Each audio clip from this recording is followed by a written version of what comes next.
I just want to say thank you, first of all, to all of those who've spoken today, shared poems, shared their own thoughts.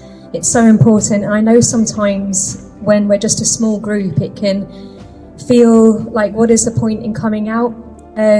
But I think it is important. It's important to the Palestinian people to know that whether it's one of us, 100 of us, 1,000 of us, every time we come out and we hold the flag and we hold space and we keep our hearts open, it means something to them. And that was really I was reminded of that recently when I was in Amsterdam, and I met with a gentleman called Simon who, well, for maybe 15 years now has been staging a one-man protest or awareness raising in Dam Square.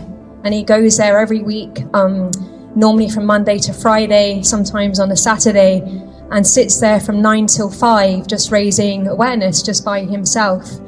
And actually it takes much more courage to stand when you're alone or stand as part of a small group than it does when there's thousands of you on the street. So I think really recognize that and be proud of yourselves for the willingness to do that, because we are humanity, we are holding the light, we are saying that Palestinian lives matter, and in fact the lives of all people matter, and it's important that we really recognize that. Obviously we focus on Palestine because of the urgency of it, because we know that the express intention is to exterminate the Palestinian people, and we cannot allow that. But it's important we don't forget the people of Sudan, the people of Congo, the people of Myanmar, the people of Kashmir, the people even in Ukraine and Russia and in other places all around the world. We all must commit ourselves to building a world where these crimes become impossible, where we begin to recognize our collective humanity, and that whether we like it or not, our lives are inextricably linked for good or for bad.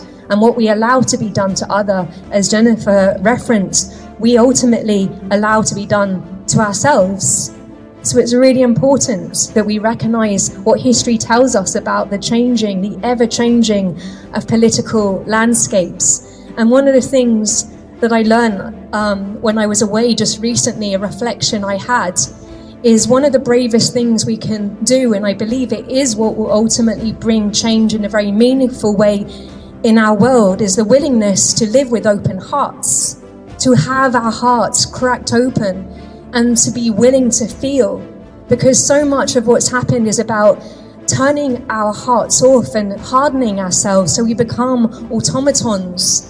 And then we become easily manipulated. We end up becoming apathetic.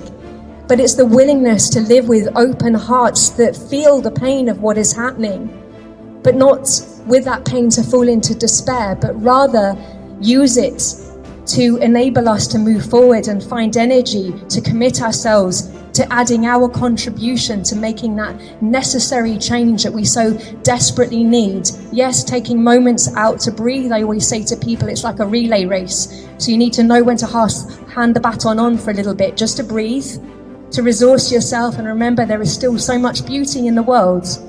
But then we pick that baton up and we keep going, and we keep our hearts open. We do not allow such horrific crimes to be normalized, so that we just accept that these are horrible things that happen in our world.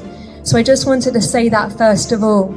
I'm going to be reading a piece I mentioned to you last week. We had the last vigil.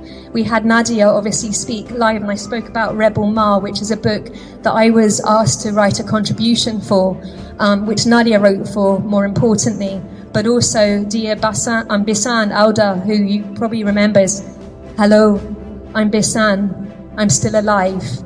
So I'm going